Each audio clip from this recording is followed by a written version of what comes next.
ఒకసారి కొమ్మూరి గోల్డ్ కి కాల్ చేయండి. తాకట్లో ఉన్న మీ బంగారాన్ని విడిపించి మార్కెట్ ప్రైస్ కి వాళ్ళు కొనుక్కుని మిగతా డబ్బులు మీకు ఇచ్చేస్తారు. అందరికీ నమస్తే, welcome to Manam TV.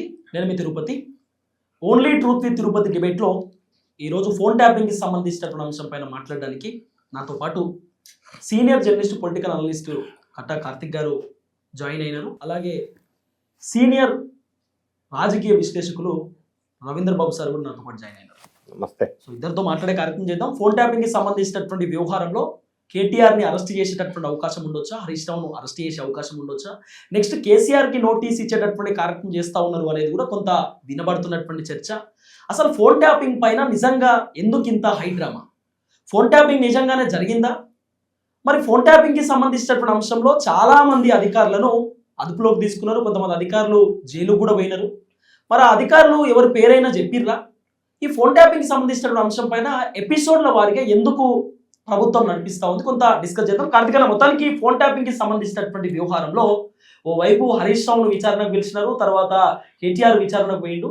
Phone tapping నిజంగా జరిగిందా, లేకపోతే కావాలనే వాళ్ళని టార్గెట్ చేసేటటువంటి విధంగా కాంగ్రెస్ ప్రభుత్వం వ్యవహరిస్తుందా? ఫోన్ ట్యాపింగ్ జరిగింది అని మనం చెప్పడం కాదు, కేటీఆర్ చెప్తున్నారు కదా. ఫోన్ ట్యాపింగ్ జరిగుండొచ్చు, జరగలేదని వాళ్ళు ఎక్కడ చెప్పట్లే. జరిగుండొచ్చు, కానీ మాకు తెలియదు, అది అధికారులు చేసి ఉంటారు. అంటే జరగలేదు అని చెప్పటానికి వెనకాడుతున్నారు అంటే జరిగిందని మనం అర్థం చేసుకోవాలి కదా. రెండోది, జరిగిందని ఎవరు చెప్తున్నారు? స్వయంగా కేసీఆర్ బిడ్డ కవిత చెప్తుంది. నా ఫోను, నా భర్త ఫోను, నాకు సంబంధించిన ఫోన్ ట్యాప్ చేశారని. సరే, అవతల రాజకీయ వ్యతిరేకులు చెప్పడం పక్కన పెట్టు. సో వీళ్ళే చెప్తున్నారు కాబట్టి ఫోన్ ట్యాపింగ్ జరిగింది అనేది కొంత క్లియర్ కనపడుతుంది. సరే, ఫోన్ ట్యాపింగ్ జరిగే అవకాశం ఉంది, అఫీషియల్ గా కూడా చేసుకోవచ్చు. మరి అఫీషియల్ గా చేసుకుంటే రికార్డులు ఎందుకు బద్దలు కొట్టే ప్రయత్నం చేశారు? రికార్డులు లేకుండా చెరిపివేసే ప్రయత్నం ఎందుకు చేశారు? ఏవైతే ఫోన్ ట్యాపింగ్ పరికరాలు ఉంటాయో వాటిని ధ్వంసం ఎందుకు చేశారు? వీటికి సమాధానాలు రావాల్సి ఉంది. ఇప్పుడు ఎంక్వైరీ సంస్థలు వీటి సమాధానం తీసుకొస్తాయా లేవా అన్నకాడ చర్చ తప్ప. సాధారణంగా ఫోన్ ట్యాపింగ్ ఎట్లా తెలుస్తుంది? ఫోన్ ట్యాప్ అవుతున్నట్టు, లేకపోతే ఎట్లా ఏమన్నా ఉంటాయా? సింబాలిక్ ఉంటుందా ఫోన్ ట్యాపింగ్ జరుగుతుంది? అంటే ఇప్పటి వరకు వీళ్ళ మీద ఉన్న ఆరోపణ ఏంటంటే ఇజ్రాయెల్ నుంచి పరికరాలు తెప్పించి, అది కూడా బీఆర్ సంబంధించినటువంటి ఒక ఎమ్మెల్సీ ఫండింగ్ ద్వారా తెప్పించేసి, దాని ద్వారా తెలియకుండానే మొబైల్స్ లోకి ఒక బగ్గును పంపించేసి క్లియర్ కట్, అంటే బగ్ పంపించకుండా కూడా ఫోన్ ట్యాపింగ్ చేసే టెక్నాలజీ ఇప్పుడు వచ్చింది నిజానికి. కానీ ఇదేమో కొంత క్లియర్ గా ఉండటం కోసం, ఆడియోలు క్లియర్ గా ఉండటం కోసం బగ్గుని తెలియకుండా పంపించేసి ఓ నెంబర్ ఆధారంగా ఫోన్ ట్యాపింగ్ చేశారు అనేది. అది కూడా ఎలా చేశారు? మామూలుగా ప్రభుత్వాలు ఫోన్ ట్యాప్ చేస్తూ ఉంటాయి. కేంద్ర ఇంటెలిజెన్స్ సమాచారం ఇచ్చి కేంద్ర హోంశాఖ అప్రూవల్ తీసుకొని రాష్ట్ర హోంశాఖ అప్రూవల్ మేరకు ఫోన్ ట్యాపింగ్ చేస్తూ ఉంటారు. ఎవరు చేస్తూ ఉంటారు? సంఘ విద్రోహ శక్తులు, నక్సలైట్లు, తీవ్రవాదులు. అంతవరకే నీ పరిమితం, అంతవరకే. నీ రాజకీయ వ్యతిరేకులను ఫోన్ ట్యాప్ చేసే అధికారం కూడా నీకు లేదు. ఫోన్ ట్యాపింగ్ యాక్ట్ అనేటువంటిది చాలా క్లియర్ గా, అంటే ఫోన్ ట్యాపింగ్ ఎలా చేయాలి అన్న దాని మీద చాలా క్లియర్ గా చట్టాలు ఉన్నాయి. టెలిగ్రాఫ్ చట్టం కూడా ఉంది. టెలిగ్రాఫ్ చట్టం ప్రకారం ఫోన్ ట్యాపింగ్ చేసుకోవచ్చు. కానీ ఎవరికి చేయాలి, ఎందుకు చేయాలి, దానికి ఒక అథెంటికేషన్ ఉండాలి. ఆ అథెంటికేషన్ ఆధారంగా చేయాలి. ఇప్పుడు వ్యక్తిగత గోప్యత, ఫోన్ ట్యాపింగ్, ఈ రెండింటి మధ్య సన్నటి గీత ఉంటది. ఆ గీతని దాటకూడదు. కానీ ఇప్పుడు ఎవరి మీద ఫోన్ ట్యాపింగ్ చేశారు? రేవంత్ రెడ్డి గారు ఫోన్ ట్యాప్ చేశారని. ఆయన రేవంత్ రెడ్డి గారు గతంలో ఎంపీ, ఒక పార్లమెంట్ సభ్యుడు ఫోన్ ట్యాప్ చేయకూడదు. ఎట్లా తెలుస్తుంది ఫోన్ ట్యాపింగ్ చేసినట్టు? రేవంత్ రెడ్డికి ఎవరు చెప్పుకుంటారు? అంటే ఒకటి, వాళ్ళకు ఉన్నటువంటి సోర్సెస్ లో వాళ్ళు కొంత కనుక్కోగలుగుతారు. రెండోది, ఇప్పుడు అంటే అప్పుడు ఎలా తెలుసు అన్న పక్కన పెట్టి ఇప్పుడు ఎంక్వైరీలో ఓపెన్ చెప్తున్నారు కదా. ఎంక్వైరీ జరుగుతుందని నేను ఫోన్ ట్యాపింగ్ జరగబట్టి కదా. ఇప్పుడు ఇజ్రాయెల్ నుంచి పరికరాలు వచ్చాయి. ఇప్పుడు రాజకీయాల్లో ఉన్న వాళ్ళకి ఎవరికి ఉండేటువంటి సోర్సెస్ వాళ్ళకు ఉంటాయి. ఇప్పుడు మీడియాలో నీకు ఉన్నటువంటి సోర్స్ నీకున్నట్టే రాజకీయాల్లో ఉన్న వాళ్ళకి ఎవరి సోర్స్ వాళ్ళకు ఉంటాయి. వాళ్ళకి పరికరాన్ని పెట్టి ఫోన్ ట్యాప్ చేస్తున్నాను విషయం ఒక రోజు కదా అర్థం కాదా. రెండోది, ఇంకొకటి ఏంటంటే ఉప ఎన్నికలు జరుగుతున్న సమయంలో వేరే సమాచారం వాళ్ళకి ఎలా తెలుస్తుంది? ఎగ్జాంపుల్ ఫామ్ హౌస్ కేసు ఉందబ్బా, బీఆర్ఎస్ ఎమ్మెల్యేని బీజేపీ కొనుగోలు చేస్తుంది అనేది. అప్పుడు ఆడియో రికార్డింగ్స్ కేసీఆర్ బయట పెట్టారు. ఇప్పుడు మన ఇద్దరు మాట్లాడుకున్న ఆడియో కాల్స్ అంటే నువ్వు రికార్డ్ చేసి ఉండొచ్చు, నువ్వు కేసీఆర్ ఇచ్చి ఉండొచ్చు, కేసీఆర్ దాన్ని బయట పెట్టి ఉండొచ్చు. కానీ ఒక ఇద్దరు అక్యూజ్డ్ పర్సన్స్ మాట్లాడుకున్న ఆడియో నీ దగ్గరికి ఎట్లా వచ్చింది అని నువ్వు ఫోన్ ట్యాప్ చేయకుండా వచ్చిందా? అంటే ఇలాంటి సమాచారం కేసీఆర్ కి ఎలా తెలుస్తుంది? ఫోన్ ట్యాపింగ్ అంటే ఎవరు అడిగినా చెప్తారు కదా క్లియర్ గా.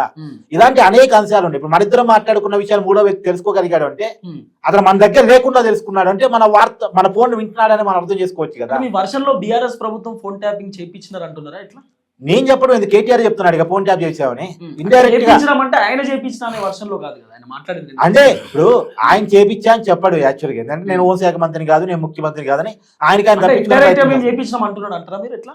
ట్యాప్ చేపించామనేది ఆయన ఒప్పుకున్నాడు ఇండైరెక్ట్ గా. ఓకే కాకపోతే నేనే చేపించా అని చెప్పాడు. చెప్తే మన కేసు కదా అయిపోయింది కదా. ఓకే ఇక కేసు ఏముంటుంది, విచారణ ఉంటుంది. ఒప్పుకుంటే ఓకే నేనన్నా ఒప్పుకుంటే ఇక కేసు ఏముంది. కాకపోతే ఫోన్ ట్యాపింగ్ జరిగింది అన్న విషయాన్ని ఒప్పుకుంటున్నాడు. కాకపోతే నేనే చేపించా అన్న విషయం కూడా ఆయన చెప్పడానికి సిద్ధంగా లేడు. ఎందుకంటే ఆయన టెక్నికల్ గా తప్పించుకోవడానికి, ఎందుకంటే నేను ఐటీ శాఖ మంత్రిని, మున్సిపల్ శాఖ మంత్రిని, హోం శాఖ మంత్రిని కాదు కదా. నాకేం సంబంధం, ఏది హోం శాఖ పరిధిలో అంశం, పోలీసుల అంశం, నన్ను ఎందుకు అడుగుతున్నారు, ఇలా తప్పించుకునే ఓకే మళ్ళీ మీ దగ్గరకు వస్తా రవీంద్ర బాబు సార్. సో మీరు విన్నారు కదా కార్తిక్ అన్న చెప్పినటువంటి ఆ మాటలు. సో ఫోన్ ట్యాపింగ్ కేటీఆర్ అంటే జరిగిన మాట వాస్తవము, నేను చేయించినానైతే ఎందుకు చెప్తాడు అనేటటువంటి ఒక వర్షన్లో మాట్లాడినాను. సో ఎట్లా చూస్తారు ఫోన్ ట్యాపింగ్ సంబంధించిన అంశం పైన? నిజంగా బీఆర్ఎస్ గవర్నమెంట్ లో ఫోన్ ట్యాపింగ్ జరిగిందా? కేటీఆర్ హస్తం ఉందా, హరీష్ రావు హస్తం ఉందా? రేపు మాకు కేసీఆర్ కు నోటీస్ ఇస్తారంటున్నారు. కేసీఆర్ హస్తం కూడా ఉండొచ్చా? ఇప్పుడు తెలంగాణ రాష్ట్రంలో అనూహ్యంగా అధికారంలోకి వచ్చినటువంటి కాంగ్రెస్ పార్టీ గడిచిన 2 సంవత్సరాల కాలం నుంచి గతంలో పరిపాలించిన బీఆర్ఎస్ పార్టీ మీద, పార్టీ శ్రేణుల మీద, నాయకుల మీద చాలా రకాల అలిగేషన్స్ మాట్లాడుతూ వస్తున్నారు. అందులో ఒకటి ఫోన్ ట్యాపింగ్, ఫార్ములా ఈ కార్ రేసింగ్, ఇటువంటి చాలా అంశాలని ప్రస్తావనకు తీసుకొచ్చారు. కాళేశ్వరం ప్రాజెక్ట్ అది కూలేశ్వరం అన్నారు. సరే ఎంక్వైరీ కమిషన్స్ వేశారు, సిట్లు వేశారు, విచారణ జరుగుతుందన్నారు, వానికి సంబంధం ఉందన్నారు, ఈయనకి సంబంధం ఉందన్నారు, రకరకాలుగా జరుగుతుంది, చర్చలు జరుగుతున్నాయి. ఇప్పుడు మీరు మాట్లాడుతున్నటువంటి సబ్జెక్ట్ లో పార్టీలకు అతీతంగా మనం సబ్జెక్ట్ ఓరియంటెడ్ డిస్కషన్ చేద్దాం.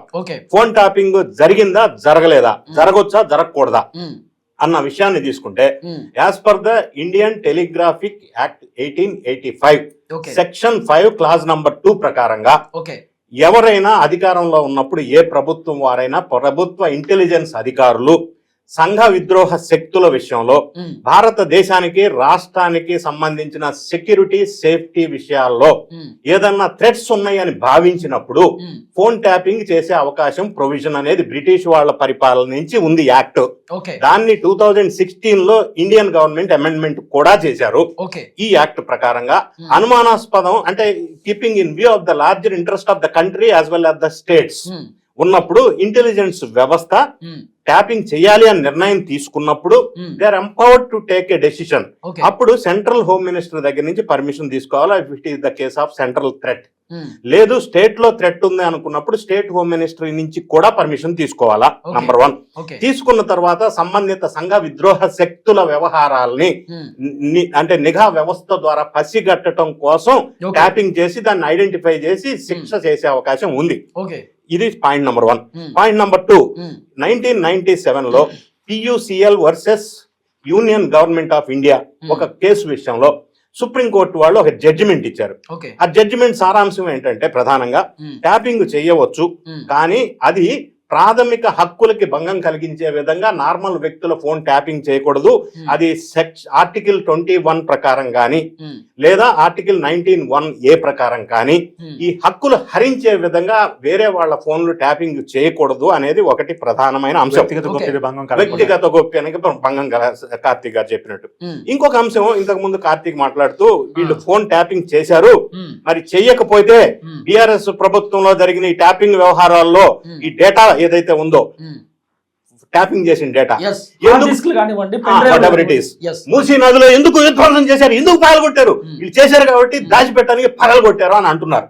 నేనేమంటున్నానంటే PUCL కేసులో సుప్రీంకోర్టు జడ్జిమెంట్ ఇచ్చిన నేపథ్యంలో అందులో ఇంకొక పాయింట్ ఏం చెప్పారంటే ఇటువంటి సీక్రెట్ వ్యవహారాలు, కాన్ఫిడెన్షియల్ వ్యవహారాల్లో, నిఘా వ్యవహారాల్లో ట్యాపింగ్ చేసి ఒక నిర్ధారణకు వచ్చిన తర్వాత ఆ డేటా ఏదైతే ఉంటుందో అది కంటిన్యూ అలానే ఉంచితే ఇంకొక రకమైన థ్రెట్స్ వచ్చే అవకాశం ఉంది. దాన్ని blackmail, misutilisation of the confidential data అట్లా ఉండకూడదు. కాబట్టి ఆ డేటాని విచారణ పూర్తయిన తర్వాత 60 days లోపు ధ్వంసం చేయాల. గరిష్టంగా 180 రోజులు ధ్వంసం చేయాలి. చేయకుండా ఉంచితే అది లీడ్స్ టు అదర్ కాంప్లికేషన్స్. అందువల్ల అది ధ్వంసం చేయాలి కాబట్టి చేశారు. ఇక నెక్స్ట్ మనం తెలంగాణ విషయానికి వద్దాం. ఇప్పుడు 2 సంవత్సరాల నుంచి ఈ స్టోరీ నడుస్తా ఉంది. కేటీఆర్ అంటున్నారు, కేసీఆర్ అంటున్నారు, హరీష్ రావు అంటున్నారు, కవిత అంటుంది, రేవంత్ రెడ్డి గారు అంటున్నారు, అందరు ఫోన్లు అందరూ ట్యాప్ చేశారు అని అంటున్నారు. మరి రాజకీయంగా మనం ఒక్కసారి చూసినట్టయితే భారతదేశంలో ఇందిరాగాంధీ గారి దగ్గర నుంచి మొదలు పెడితే, మన్మోహన్ సింగ్ గారి దగ్గర నుంచి మొదలు పెడితే సెంట్రల్ లెవెల్లో చాలా సందర్భాల్లో ఫోన్ ట్యాపింగ్ అంశం వెలుగులోకి వస్తా ఉంది. అంటే ప్రొఫెషనల్ గా సెక్యూరిటీ పాయింట్ ఆఫ్ వ్యూలో చేయవలసిన ఈ ఫోన్ ట్యాపింగ్ వ్యక్తిగత కారణాలతోటి రాజకీయ ఉద్దేశంతో రాజకీయ లబ్ధి కోసం కొంతమంది రాజకీయ నాయకులు దీన్ని వాడుతున్నారు అనేది ప్రధానంగా ఇప్పుడు చర్చ. సరే, కేటీఆర్ గారు, హరీష్ లేకపోతే ఇంకొకరో కేసీఆర్ ట్యాపింగ్ చేశారు అని అంటున్నారు. ట్యాపింగ్ వాళ్ళు చేపించినట్టు ఆధారాలు ఉన్నాయా? నంబర్ 1. నంబర్ 2, ఈ విచారణలో హరీష్ రావు గారిని కానీ కేటీఆర్ గారిని పిలిచారంటే సమ్మన్స్ ఇచ్చి పిలిచారు, కానీ అక్యూజ్డ్ గా ఛార్జ్ షీట్ ఇచ్చి పిలవాల. మీరు ఇంతకు ముందు ప్రస్తావించారు మరి కేటీఆర్ ని అరెస్ట్ చేస్తారని. అరెస్ట్ చేసే ప్రశ్న ఉత్పన్నం కాదు. వీళ్ళు సమ్మన్స్ ఇచ్చి విచారణకి పిలిచారు. విచారణకి పిలిచిన సందర్భంలో వీళ్ళ దగ్గర నుంచి సమాచారం సేకరించే పనిలో ఉన్నారు. నంబర్ 2, ఈ వ్యవస్థ ఏదైతే సెక్యూరిటీ వ్యవస్థ ఎస్ఐబి వాళ్ళ అధికారుల నేపథ్యంలో వాళ్ళు డెసిషన్ తీసుకుంటారు. కేటీఆర్ గారు గతంలో పరిపాలించినప్పుడు చీఫ్ మినిస్టర్ కాదు, హోమ్ మినిస్టర్ కాదు. ఈ గోప్యత వ్యవహారాలని మంత్రి మండలికి లేకపోతే మంత్రులందరికీ, ఎమ్మెల్యేలందరికీ చెప్పి డిస్కస్ చేసి డెసిషన్ తీసుకారు సంబంధిత నిఘా వ్యవస్థలో ఉన్నటువంటి కీలకమైన అధికారులు. నంబర్ 3, గతంలో పనిచేసిన ఎస్ఐబి ఆఫీసర్స్ ఎవరైతే ఉన్నారో సీనియర్ పొజిషన్ లో, వాళ్ళను కూడా కన్ఫెషన్ లో తీసుకొని విచారణ చెయ్యాలి కదా. ఎందుకు చేయటం లేదు? ఎందుకు ఈ తార్పారం చేస్తున్నారు 2 సంవత్సరాల కాలం నుంచి? ఇంకొకటి, ఈ కేటీఆర్ గారిని ఈ క్వశ్చన్లు అడిగారు, హరీష్ రావు గారిని ఈ క్వశ్చన్లు అడిగారు. ఇవన్నీ లోపల జరిగిన విచారణలో జరిగిన ప్రశ్నోత్తరాలు బయటికి ఎందుకు లీక్ అవుతాయి, ఎందుకు వస్తాయి, ఎవరు విన్నాడు ఆ టేబుల్ కింద కూర్చొని? ఇవన్నీ అనవసరంగా మీడియా మేత కోసం, మీడియాలో సెన్సేషనల్ కోసం, రేటింగ్స్ కోసం ఇటువంటి లీక్స్ బయటికి రిలీజ్ చేయటం అనేది కరెక్ట్ కాదు. ప్రభుత్వాలు ఏదైనా కూడా అదే విధంగా ఏ రాజకీయ పార్టీ అధికారంలో ఉన్నా కూడా వ్యక్తిగత రాజకీయ ప్రయోజనాల కోసం దీన్ని మిస్యూటిలైజ్ చేసి ఈ విధంగా కక్ష సాధింపు ధోరణి వ్యవహరించడం సరికాదు. ఇప్పుడు ఇంతకుముందు కార్తీక్ గారు చెప్పారు ఎలా తెలుస్తుంది ఫోన్ ట్యాపింగ్ చేసినట్టని. మామూలుగా మీకు మాకైతే మనం గమనించకపోవచ్చు, కానీ మన మధ్యలో ఇప్పుడు జరిగిన డిస్కషన్ 3వ మనిషి చెప్పాడు మనకి తెలిసింది అని అంటే ట్యాపింగ్ జరుగుతున్నట్టు అర్థమే. ఇప్పుడు లేటెస్ట్ టెక్నాలజీ ద్వారా ట్యాపింగ్ జరుగుతుందని తెలియకుండా కూడా ట్యాపింగ్ చేసే అవకాశం ఉంది. అయితే ఇప్పుడు ప్రస్తుతం ఆరోపణలు చేస్తున్నటువంటి కాంగ్రెస్ వర్సెస్ బీఆర్ఎస్ విషయంలో ఏం జరిగిందనేది పూర్తి స్థాయిలో విచారణ పూర్తయిన వరకు మనకు తెలియదు. కానీ ఈ లోపు రాజకీయ ప్రేరేపితమైన ప్రకటనలు, లీకులు ఇస్తూ ఒక సంచలనమైన న్యూస్ కి కేంద్ర బిందువుగా ఉండే విధంగా దీన్ని సృష్టించడం కూడా కరెక్ట్ కాదు అనేది నా అభిప్రాయం. అంటే కేటీఆర్, హరీష్ రావు ఈ ఫోన్ ట్యాపింగ్ లో సంబంధం లేదు అంటారా? అంటే నార్మల్ గా సంబంధం ఉంది అని నేను అనలేను, సంబంధం లేదు అని మనం ఎలా చెప్పగలం? ఫర్ ఎగ్జాంపుల్, నిఘా వ్యవస్థ నక్సలైట్స్ తో సంబంధాలు ఉన్నాయి. నక్సలైట్స్ మీద నిఘా పెట్టి వాళ్ళు ఎక్కడ మూమెంట్స్ పసిగట్టాలి. ఈ సందర్భంలో ఈ ఎస్ఐబి వాళ్ళు వాళ్ళ ఫోన్ ట్యాపింగ్స్ పెట్టి పరిశీలిస్తూ ఉంటారు వ్యవహార శైలిని. ఇటువంటి సంఘటనలో వీళ్ళు అందరితో చెప్పి డిస్కస్ చేసి చేయరు కదా. ఆ కన్సర్న్ హోమ్ మినిస్టర్ కి చెప్తారు, లేదా కన్సర్న్ సెంట్రల్ హోమ్ మినిస్టర్ దగ్గర నుంచి పర్మిషన్ తీసుకుంటారు. ఇది గూఢాచారి వ్యవస్థ అనేది సెక్యూరిటీ రీజన్స్ వల్ల అఫీషియల్ గా పర్మిట్ చేయబడినటువంటి ఒక వ్యవస్థ. సో దాని వల్ల మరి హరీష్ రావు గారు చెప్పారు, కేటీఆర్ గారు చెప్పారు అని ఊహాజనితమైన రాజకీయ ప్రేరేపితమైన ప్రకటనలు చేయటం ఎంతవరకు కరెక్ట్? సో కార్తిక్ గారు, మొత్తానికి తెలంగాణ ముఖ్యమంత్రి రేవంత్ రెడ్డి ఇప్పుడు దావోస్ లో ఉన్నారు. ముఖ్యమంత్రి దావోస్ లో ఉన్నప్పుడు ఈ విచారణ, ఇప్పుడు ముఖ్యమంత్రి ఉన్నప్పుడు కూడా విచారణ చేయవచ్చు కదా. ఇప్పుడు గతంలో దాదాపు ఆయన పోయి సుమారు 10 రోజులు 8 రోజులు అవుతుంది. ఆయన ఉన్నప్పుడు కూడా విచారణ చేయవచ్చు కదా. ఇప్పుడే ఎందుకు విచారణ? అంటే పొలిటికల్ డైవర్షన్ అనొచ్చు అది. అంటే ఉన్నప్పుడు చేయొచ్చు, లేనప్పుడు చేయొచ్చు. అది దేని ప్రాసెస్ దాందే. దానికి దీనికి లింక్ పెట్టడానికి లేదు. అయితే ఒక విషయం మాత్రం వాస్తవం సార్, రాజకీయ పార్టీలు, రాజకీయ నాయకులు రాజకీయాల కోసం ప్రతి విషయాన్ని వాడుకుంటారు. ఈ విచారాన్ని కాంగ్రెస్ తనకు అనుకూలంగా వాడుకోవాలని చూస్తుంది, బీఆర్ఎస్ దీన్ని సానుభూతిగా మార్చుకుందామని చూస్తుంది. ఎవరి రాజకీయ వ్యూహాలు వాళ్ళే. కానీ రాజకీయాలకు అతీతంగా మనం మాట్లాడదలుచుకున్నప్పుడు ఫోన్ ట్యాపింగ్ జరిగిందా లేదా అన్న పాయింట్కే పరిమితమైంది అనుకున్నప్పుడు నిజంగా ఫోన్ ట్యాపింగ్ జరిగిందా లేదా నువ్వు చెప్పు. ఉప ఎన్నికల సమయంలో అవతల రాజకీయ పార్టీల వ్యూహాలను యువతల వాళ్ళు ఎలా గమనించగలుగుంటారు? ఇప్పుడు రఘునందన్ ఫోన్ ట్యాప్ అయింది ఆయన ఆరోపిస్తున్నాడు. ఆయన ఎలా చెప్పగలుగుతున్నారు? ఆయనకున్న ఐడెంటిఫికేషన్ ఏంటి అంటే ఆయనకున్న సమాచారం మొత్తం ముందుగానే వేరే తెలుస్తుంది. ఇంటెలిజెన్స్ అధికారులు కూడా ఉండొచ్చు కదా. ఇంటెలిజెన్స్ ఒక పరిమితమైనటువంటి సమాచారాన్ని ఇవ్వగలదు, కానీ A to Z సమాచారాన్ని ఇవ్వలేదు కదా. నువ్వు నేను మాట్లాడుకున్న మొత్తం సమాచారాన్ని ఏమి ఇవ్వలేదు కదా. ఇప్పుడు ఫామ్ హౌస్ కేసు చూడు, నువ్వు ఆ ఫామ్ హౌస్ కేసులో నువ్వు నేను మాట్లాడుకున్న ఫోన్ కాల్ కేసీఆర్ చేతుల్లోకి ఎలా వెళ్ళిందంటే అది ఇంటెలిజెన్స్ ఇస్తుందా? ఇంటెలిజెన్స్ కాదు కదా ఇచ్చింది. అందులో ఇంకా విచారణ కూడా స్టార్ట్ కాకముందే కేసీఆర్ చేతిలోకి వచ్చినాయి కదా. ఇప్పుడు విచార సంస్థలు కొన్నాళ్ళు ఎంక్వైరీ చేసిన తర్వాత విచార సంస్థలు కనిపెట్టాయి అంటే నిజానికి విచార సంస్థలు కనిపెట్టే ఆన్సర్ కోర్టు ముందు ఉండాలి, ముఖ్యమంత్రి చేతులు ఉండకూడదు నిజానికి. కానీ కోర్టు దగ్గర ఉండాల్సిన ఎవిడెన్స్ తో ముఖ్యమంత్రి ప్లే చేశాడు అంటే ముఖ్యమంత్రికి అప్పటికే తెలుసుంది, చేతిలో ఆడియో ఉంది అంటే ఫోన్ ట్యాపింగ్ జరిగిందని అర్థం కదా. ముఖ్యమంత్రి హస్తం ఏమైనా ఉండొచ్చా పాత ముఖ్యమంత్రి? ఖచ్చితంగా ఈ వర్షన్లో అంటే కేసీఆర్ హస్తం ఉంది అంటున్నా మీరు? అంటే జరిగితే కేసీఆర్ హస్తం ఉంది. ఇప్పుడు జరిగింది అనేది ఒక నిజమైతే ఒక విషయం, ఇప్పుడు కవిత గారి ఫోన్ ట్యాప్ అయింది ఎగ్జాంపుల్ అనుకో, కవిత గారికి రాధాకిషన్ రావు గారికి లేదా కవిత గారికి ప్రభాకర్ రావు గారికి కవిత గారికి భుజంగరావుకి తిరుపతి అన్నకి వీళ్ళకి ఏమైనా పగలుంటాయా? రేవంత్ రెడ్డి గారి ఫోన్ ట్యాప్ చేసే అవసరమో, లేదు కవిత గారి ఫోన్ ట్యాప్ చేసే అవసరమో, రఘునందన్ రావు గారి ఫోన్ ట్యాప్ చేసే అవసరమో, వీళ్ళ ఫోన్ ట్యాప్ చేసే అవసరం ఎవరికి ఉంటుంది? సహజంగా వీళ్ళ రాజకీయ ప్రత్యర్థులకు ఉంటది, అంతే కదా. ఇప్పుడు రఘునందన్ రావు కేసీఆర్ కి ప్రత్యర్థి, రేవంత్ రెడ్డి కేసీఆర్ కి ప్రత్యర్థి, లేదా కేటీఆర్ కి ప్రత్యర్థి, లేదా హరీష్ రావు ప్రత్యర్థి. గారి కుమార్తె కదా కవిత. అంటే వాళ్ళ మధ్య గ్యాప్స్ ఉన్నాయి కానీ మనకి క్లియర్ గా ఇప్పుడు అర్థమవుతుంది కదా. ఇప్పుడు గ్యాప్స్ ఉన్నాయి కదా, ఇప్పుడు కాదు, ఇప్పుడు బద్దలైపోయింది అధికారం అయిన తర్వాత. గ్యాప్స్ ఎప్పటి నుంచే ఉండుంటాయి, గ్యాప్స్ ఎప్పటి నుంచే ఉండుంటాయి. ఇవాళ బద్దలైపోయి కవిత ఫోన్ ట్యాప్ చేసి ఉండొచ్చు అని మీరు భావిస్తున్నారా? అంటే ఆమె చెప్తుంది, ఆరోపణ చేస్తుంది కదా. మరి మనం ఒక వ్యక్తి చేయగలిగింది ఆరోపణే, ఒక వ్యక్తి చేయగలిగింది ఆరోపణే. ఆ ఆరోపణ నిజమో కాదో నిరూపించాల్సింది వ్యవస్థ, ఆ వ్యవస్థ ఎంక్వైరీ కొనసాగుతుంది. కాబట్టి మా లాంటి వాళ్ళు కనిపించే బాధ ఏంటంటే ఆ ఎంక్వైరీ రాజకీయ కారణాలతో కొద్దిగా ముందుకెళ్తుంది, కొద్దిగా వెనక్కి వెళ్తుంది, కొద్దిగా ముందుకెళ్తుంది, కొద్దిగా వెనక్కి వెళ్తుంది తప్ప ప్రాపర్ గా స్పీడ్ గా జరగట్లేదు అన్నది మా బాధ. ఇప్పుడు రేవంత్ రెడ్డి గారు ఏమి ఆరోపించారు? నా ఇంటికి దగ్గరలో టీవీ ఛానల్ దగ్గర సర్వర్ పెట్టుకొని మరి నా కుటుంబ సభ్యుల ఫోన్ ట్యాప్ చేసి ఇన్నారు అన్నారు కదా. ఒక సీఎం గా ఉన్నటువంటి వ్యక్తి ఆ మాట గతంలో చెప్పారు అన్నప్పుడు ఆయన చేతిలో అధికారం ఉన్నప్పుడు దాన్ని సీరియస్ గా నిరూపించుకోవాల్సిన బాధ్యత అవసరం ఆయన చేతిలో ఉంది కదా, అది ఆయన చెయ్యాలి అంటే నేను. రెండోది, బీఆర్ఎస్ నాయకులే చెప్పలేకపోతున్నారు, ఫోన్ ట్యాపింగే జరగలేదని చెప్పలేకపోతున్నారు. వీళ్ళు చెప్పలేని పరిస్థితిలో ఉన్నప్పటికీ కూడా నిరూపించలేని పరిస్థితిలో ప్రభుత్వం ఉండడం ఏంటి అనేది కొద్దిగా మాలాంటి వాళ్ళు కలుగుతున్న బాధ. ఓకే సార్, డైవర్షన్ పాలిటిక్స్ అంటారా ఇదంతా? ఇప్పుడు ఇక్కడ విశేషమైన అంశం ఏంటంటే డైవర్షన్ పాలిటిక్సా కాదా అనేది కొద్దిగా మనం డిస్కస్ చేసే ముందు గమ్మత్తైన అంశం ఏంటంటే ఫోన్ ట్యాపింగ్ జరిగింది అనేది ఎక్కువ మంది చెప్తున్నారు. ఇందులో ప్రధానమైన సునిశ్చితంగా మనం గమనించినట్టయితే అన్ని పార్టీల వాళ్ళు ఫోన్ ట్యాపింగ్ జరిగింది అంటున్నారు. బీజేపీ నాయకులు అరవింద్ ఉల్టా వాళ్ళే పేపర్లలో ఇంకా రాపించుకుంటున్నారు. ఇక్కడ ఆశ్చర్యకరమైన అంశం ఏంటంటే బీజేపీకి సంబంధించిన రఘునందన్ రావు గాని అరవింద్ గాని బీజేపీకి సంబంధించిన బండి సంజయ్ అందరూ బీజేపీ నాయకులు ఫోన్ ట్యాపింగ్ జరిగింది మాది అంటున్నారు, బీఆర్ఎస్ నాయకులు అంటున్నారు మాది ఫోన్ ట్యాపింగ్ జరిగిందని, కాంగ్రెస్ నాయకులు అంటున్నారు మాది కూడా ఫోన్ ట్యాపింగ్ జరిగిందని. అంటే పార్టీలకి సంబంధం లేకుండా ప్రతి రాజకీయ నాయకులు చెప్తున్న కామన్ పాయింట్ ఏంటంటే వాళ్ళ ఫోన్ ట్యాపింగ్ జరిగినాయి. వీళ్ళ అధికారంలో ఉన్నప్పుడు వాళ్ళది జరిగింది, వాళ్ళ అధికారంలో ఉన్నప్పుడు వీళ్ళది జరిగింది. సో ఈ విధంగా ప్రధానంగా ఒక కామన్ పాయింట్ కనిపిస్తా ఉంది. సో దీన్ని బట్టి పార్టీలకి ఎవరున్నా అధికారంలో ఉన్న వాళ్ళు ఈ ఫోన్ ట్యాపింగ్ ఫెసిలిటీని దుర్వినియోగం చేస్తున్నట్టుగా కొన్ని ఈ కామన్ వీళ్ళు చెప్తున్న అంశాలను చూసినట్టయితే రేవంత్ రెడ్డి కాంగ్రెస్ ఆయన వాళ్ళు అంటున్నారు, బీఆర్ఎస్ అంటున్నారు, బీజేపీ వాళ్ళు అంటున్నారు. అంటే దీన్ని బట్టి ఏమర్థం అవుతుంది? అధికారంలో ఉన్న వాళ్ళు దీన్ని మిస్యూజ్ చేసే అవకాశం పాసిబిలిటీ లేదు, మిస్యూజ్ చేయడానికి స్కోప్ లేదు అని నేను అనలేను కూడా.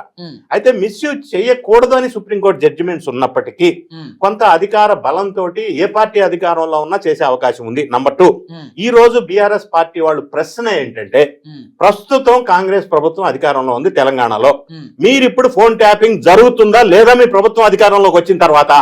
జరగట్లేదా? జరుగుతుంది కదా. మరి అంటే ఇర్రెస్పెక్టివ్ ఆఫ్ ద పార్టీస్ ఎవరు అధికారంలో ఉన్నా ఈ ప్రధానమైన కీగా ఉన్నటువంటి ఫోన్ ట్యాపింగ్ అంశాన్ని ఎవరికి అనుకూలంగా వాళ్ళు యూటిలైజ్ చేసుకుంటున్నారు, వాడుకుంటున్నారు అని దీనివల్ల మనకి సామాన్య ప్రజలకు అనిపిస్తా ఉంది. ఇప్పుడు ఇక్కడ ఒక విషయం చాలా కీలకంగా మాట్లాడుకోవాలి. ఈ దేశంలో ఏ ప్రాంతీయ పార్టీకి రాని డబ్బులు 2 పార్టీలకు వచ్చినాయి. ఒకటి బీఆర్ఎస్, 2 వైసీపీ. ఎలా వచ్చాయి అన్న దానికి కొంత ఇప్పుడు ఎంక్వైరీ జరుగుతుంది, ఎవిడెన్స్ వాళ్ళు చూపించాలి ఎంక్వైరీ సంస్థలు. కొంత విషయం ఏంటంటే పారిశ్రామికవేత్తల ఫోన్లు కూడా ట్యాప్ చేపించి బ్లాక్ మెయిల్ చేసి డబ్బులు తీసుకున్నారు అనేటువంటి ఆరోపణ చాలా గట్టిగా ఉంది. నిన్న కేటీఆర్ గారి మీద జరిగిన విచారణలో ఆ పాయింట్ కూడా ఉంది కదా నిజానికి. కాబట్టి ఇది నిజానికి మన ఇక్కడ రియాలిటీలో బీఆర్ఎస్ పార్టీ చాలా పెద్ద ఫండింగ్ వచ్చింది. బీఆర్ఎస్ కి సంబంధించినటువంటి బాండ్లు ఎక్కువ మంది కొన్నారు, ఎలక్ట్రల్ బాండ్స్. అది రియాలిటీ కనపడుతుంది. తర్వాత వైసీపీకి సంబంధించినటువంటి ఎలక్ట్రల్ బాండ్స్ కూడా కొన్నారు. అప్పట్లో వైసీపీకి బీఆర్ఎస్ కి మధ్య ఉన్నటువంటి రిలేషన్ తెలియంది కాదు. ఇప్పుడు షర్మిలా గారు చెప్తున్న లెక్క ప్రకారం అయితే, ఆమె చేస్తున్న ఆరోపణ నిజమైతే, ఆమె ఫోన్ ట్యాప్ చేపించి ఆ విషయాలు మొత్తం జగన్మోహన్ రెడ్డికి చేరవేశారు. ఎందుకంటే హైదరాబాద్ ఒక సెంటర్ కదా అందరికీ కూడా, హైదరాబాద్ సెంటర్ గా షర్మిల రాజకీయ వ్యవహారాన్ని నడిపింది కాబట్టి ఆమె ఇక్కడే ఉంటుంది కాబట్టి ఆమె ఫోన్ ఇక్కడ ట్యాప్ చేసి మొత్తం విషయాలను తీసుకుపోయి జగన్మోహన్ రెడ్డికి ఇచ్చారు అని చెప్పేసి ఆమె ఆరోపిస్తున్న విషయాన్ని కూడా మనం ఇక్కడ గుర్తు పెట్టుకోవాలి. సో ఇప్పుడు విచారణలో తేలవలసిన అంశం, కార్తీక్ ప్రస్తావించిన అంశాన్ని నేను తీసుకుంటే, సో ఎక్స్ అనే ఒక ఇండస్ట్రియలిస్టు బీఆర్ఎస్ పార్టీకో ఇంకొక పార్టీకో ఎలక్ట్రోలర్ బాండ్ ద్వారా భారీ ఎత్తున నిధులు ఇచ్చారు అని అనుకుందాం. నిన్న మనకి ఊహాగానాలు వస్తా ఉన్నాయి. కేటీఆర్ గారిని క్వశ్చన్ కూడా అడిగారని, 16 నిజం 16 17 అని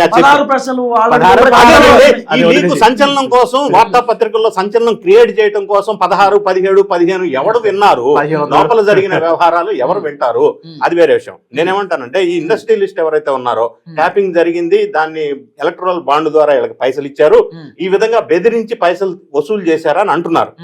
సో విచారణ సంస్థలు చేయవలసింది ఏంటంటే, ఈ సదరు ఇండస్ట్రియలిస్ట్ ఎవరైతే ఉన్నారో అతనికి ఈ కన్సర్న్ పార్టీకి మధ్యలో ఈ టెక్నికల్ డేటా ఎవిడెన్స్ తీసుకోవాలా. గూగుల్ టేక్అవుట్స్ గానీ, ఫోన్లు, వాట్సాప్ సమాచారం ఏమన్నా నడిచిందా, నడిస్తే ఏ టైంలో ఏ రోజు నడిచింది, నంబర్ 1. అది నడిచిన తర్వాత కొంతకాలానికి వీళ్ళు కన్సర్న్ వీళ్ళకి ఏమైనా పైసలు ట్రాన్స్ఫర్ చేశారా, ఎలక్ట్రల్ బాండ్ రూపంలో గానీ ఇతరత్రా కానీ, ఇవి టెక్నికల్ గా ఇవన్నీ ఎస్టాబ్లిష్ అయితే ఎస్ వీళ్ళు మిస్యూటిలైజ్ చేశారు, ఇండస్ట్రియలిస్ట్ ని బెదిరించారు, పలానా రోజు కాల్స్ చేసుకున్నారు, పలానా చోట కలిశారు, తర్వాత వీళ్ళ అకౌంట్ లోకి ఇంత అమౌంట్ వచ్చింది అనేది ఎస్టాబ్లిష్ చేయాలంటే ఈ దర్యాప్తు సంస్థలు ఇప్పుడు చేస్తున్న పని అదే. ఇవన్నీ చేసి పూర్తి స్థాయిలో విచారణ తేలేంత వరకు ఈ మధ్యలో పత్రికల కోసం, మీడియా సెన్సేషన్ కోసం కొన్ని గానాలు చెలరేగుతా ఉన్నాయి. అది ఎంతవరకు కరెక్ట్ అనేది మనం స్పష్టంగా డిసైడ్ చేసి చెప్పలేం కదా. సో మైనింగ్ కి సంబంధించినటువంటి వ్యవహారంలో ఆ అంశాన్ని రేవంత్ రెడ్డి వాళ్ళ బావమరిది గురించి మాట్లాడినందుకు ఈ ఫోన్ ట్యాపింగ్ విచారణ పిలుస్తారు అనేది హరీష్ రావు వర్షన్. కరెక్ట్. మీరేమంటారు కార్తీక్ గారు? సరే, ఇక రాజకీయాల్లో ఉన్నప్పుడు నిజంగానే కాంగ్రెస్ అట్నే పెరగవచ్చు కాక లేదు కావాలని బీఆర్ఎస్ ఇలా ఆరోపణ చేయొచ్చు కాక. రాజకీయ ఆరోపణలు, రాజకీయ అంశాలు ఇందానే చెప్పాను, ప్రతి విషయాన్ని రాజకీయ పార్టీలు రాజకీయ కోణంలోనే చూస్తాయి. వేరే ఈ టైంలో విచారించడం కరెక్టా కాదు, మన పార్టీకి ప్లస్ అవుద్దా మైనస్ అవుద్దా అనేది కాంగ్రెస్ అంచనా వేసుకునే విచారిస్తుంది. ఇప్పుడు దీన్ని ఎట్లా సానుభూతిగా మార్చుకుందామని బీఆర్ఎస్ ప్లాన్ చేసుకుంటది. ఇప్పుడు మనం ఈ రాజకీయ అంశాలు చూడకపోతే ఎవరికి క్లీన్ చేయడం, ఎవరు పత్తిత్తులు కాదు, ఎవరి గోతులు వాళ్ళకున్నాయి, ఎవరి తప్పులు వాళ్ళకున్నాయి.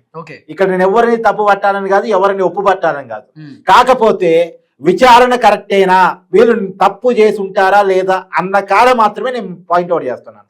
ఫోన్ ట్యాపింగ్ 100కి 100% మిస్యూజ్ జరిగిందని ఇండైరెక్ట్ గా బీఆర్ఎస్ ఒప్పుకుంటుంది. ఆ జరిగినటువంటి విషయాన్ని ఇప్పుడు కాంగ్రెస్ ప్రభుత్వం వెనక్కి తీస్తుందా, లేదు రాజకీయ ప్రయోజనాల కాడ రాజీ పడిద్దా? ఎందుకంటే ఇందాక రవీంద్రబాబు గారు చెప్పారు, కాళేశ్వరం విచారణ అన్నారు, కూలేశ్వరం అన్నారు, రకరకాలుగా చేశారు, రకరకాల విచారణ చేశారు. విజిలెన్స్ ఎంక్వైరీ అన్నారు, కాళేశ్వరం కమిషన్ అన్నారు. చివరికి ఆ రిపోర్ట్ ఏమైందో, ఆ విచారణ ఏమైందో ఎవరికి. అంటే నేనేమంటున్నా, పార్టీలో ఉన్నటువంటి ఎవరైతే మంత్రులు ఉన్నారో, ముఖ్యమంత్రులు, వాళ్ళ పాత్ర ఉందా ఫోన్ ట్యాపింగ్ లో, ఉండొచ్చా మీరు భావిస్తున్నారు? ఖచ్చితంగా ఉండొచ్చు. ఇప్పుడు నేను మళ్ళీ చెప్తున్నా విను, అధికారులు ఎవరు ఫోన్లు కావాలని రాజకీయ ప్రత్యర్థి ఫోన్ ట్యాప్ చేయరు, వాళ్ళకి అవసరం కూడా లేదు. కేటీఆర్ చెప్తేనే ట్యాప్ చేస్తారా? డిఫాక్టో సీఎం గా కేటీఆర్ కాదా ఉంది. బీఆర్ఎస్ అధికారంలో ఉన్నప్పుడు దానికి ఇంకా వేరే టెక్నికల్ ఎవిడెన్స్ ఏం కావాలి? డిఫాక్టో సీఎం ఎవరున్నా నువ్వు చెప్పు. అప్పుడు కేటీఆర్ పెత్తనం లేదా ప్రభుత్వంలో? కేటీఆర్ చెప్తే పని నడవలేదా? కేవలం మంత్రి, ఒక సహచార మంత్రిగానే కేటీఆర్ ఉన్నాడా? ప్రభుత్వాన్ని శాసించేసాలో కేటీఆర్ ఉన్నాడా? నువ్వు చెప్పు. ఒక టైంలో హరీష్ రావును కూడా దగ్గర రానినంత పెత్తనం కదా కేటీఆర్ది. తర్వాత కాలంలో రాజీ కుదిరింది, మళ్ళీ హరీష్ రావు కూడా ఇంపార్టెన్స్ ఇచ్చారు, వేరే విషయం. కానీ పార్టీలో వర్కింగ్ ప్రెసిడెంట్ గా, ప్రభుత్వంలో డిఫాక్టో సీఎం గా అది చక్రం తిప్పిన మాట కేటీఆర్ వాస్తవా కాదా? కేటీఆర్ జరగకుండా అసలు ప్రభుత్వంలో గాని పార్టీలో గాని ఏమైనా జరిగే అవకాశం ఉందా లేదా చెప్పు. ఒక ప్రాంతీయ పార్టీలో, ఒక కుటుంబం చేతుల్లో ఉన్నటువంటి పార్టీలో ఆ కుటుంబానికి తెలియకుండా, ఆ వ్యక్తులకు తెలియకుండా ఏమీ నడవద్దు. అది ప్రాంతీయ పార్టీలో సహజంగా జరిగే పరిణామమే. కేటీఆర్ పాత్ర ఉందేమో అంటారు మీరు. ఫోన్ ట్యాపింగే నిజమైతే, నిజంగా రాజకీయ ప్రత్యర్థుల ఫోన్ ట్యాప్ చేసిందే నిజమైతే, అది కేసీఆర్ కు కేటీఆర్ కు తెలవకుండా జరిగే అవకాశమే లేదు. Okay sir. ఇటువంటి ఏ రాష్ట్రంలోనైనా ఏ పార్టీ అధికారంలో ఉన్నా ఇటువంటి మ్యానిపులేషన్స్ అంటే అక్రమంగా అన్యాయంగా ఇటువంటి సంఘటనలు చోటు చేసుకున్నప్పుడు ఒక దర్యాప్తు సంస్థ దర్యాప్తు చేస్తున్న నేపథ్యంలో ప్రధానంగా కన్సర్న్డ్ అధికారులు రెస్పాన్సిబుల్. ఆ అధికారుల్ని విచారణ చేసిన సందర్భంలో ఆ అధికారులు వెల్లడించే అవకాశం ఉంది. ఎందుకు చేశావు ఈ పని, ట్యాపింగ్ ఎక్స్ ఫలానా వ్యక్తిని ట్యాపింగ్ చేశాను, ఎందుకు చేశావు, నాకు ఫలానా మినిస్టర్ చెప్పాడు అని ఈయన చెప్పే అవకాశం ఉంది. ఇక్కడ ట్రిక్కీ ఏంటంటే ఇది ఓరల్ గా ఉంటది, instruction from the minister to the officer. Official గా వాడు ట్యాపింగ్ చేయని రాసివ్వరు. దీనికి ఎగ్జాంపుల్ నేను చెప్తా. వైఎస్ రాజశేఖర్ రెడ్డి గారు ముఖ్యమంత్రిగా ఉన్న కాలంలో ఉమ్మడి ఆంధ్రప్రదేశ్ లో అప్పట్లో శ్రీలక్ష్మి అని సీనియర్ ఐఏఎస్ ఉండే. మరి గనుల కుంభకోణం విషయంలో అప్పటి ముఖ్యమంత్రి ఆమెకు ఆదేశాలు ఇచ్చాడు, అక్రమాలు అన్యాయాలు కానిచ్చేసేయమని. ఆమె కానిచ్చేసింది. తర్వాత విచారణని ఎదుర్కొన్న తర్వాత అవన్నీ ఓరల్ ఇన్స్ట్రక్షన్స్, ఈమె దగ్గర ప్రూఫ్ లేదు రిటర్న్ గా. సో అల్టిమేట్ గా ఆ అధికారిగా ఉన్న ఐఏఎస్ శ్రీలక్ష్మి జైలు పాలైంది. సో ఈ అధికారులు కూడా ఎప్పుడైతే వాళ్ళ పదవి కోసమో ప్రమోషన్ కోసమో కక్కుర్తిపడి ఎవరో పైన మినిస్టర్ చెప్పారు అని ఓరల్ ఇన్స్ట్రక్షన్స్ తో ఇటువంటివి చేస్తే అల్టిమేట్ గా శిక్షించబడేది అధికారులకి. ఇప్పుడు ఎగ్జాంపుల్ సార్ చెప్పిన దాని కొనసాగింపు, ఇవాళే వచ్చిన కేసు, మనందరం దేవుని నమ్ముతాం కాబట్టి తిరుమల తిరుపతి వెంకటేశ్వర స్వామి దగ్గర లడ్డు నెయ్యిలో కల్తీ జరిగిందనే కేసులో ఆ చైర్మన్ గారు లేదు ఆ రాజకీయ పార్టీ పెద్దలు, వైసీపీ సంబంధించిన పెద్దలు అందరూ తప్పించుకున్నారు. అక్కడ ఉద్యోగులను అక్కడ పిఏ బలైపోయారు. నిజానికి ఆ పిఏ అక్కడ ఉన్నటువంటి ఉద్యోగులు చేసే కుంభకోణం కాదు, 250 కోట్ల కుంభకోణం. కాకపోతే ఏంటంటే వాళ్ళు డైరెక్ట్ గా పెద్ద నాయకులు వాళ్ళు ఎక్కడ రాసివారు కదా ఇలా చెయ్యి అని చెప్పేసి.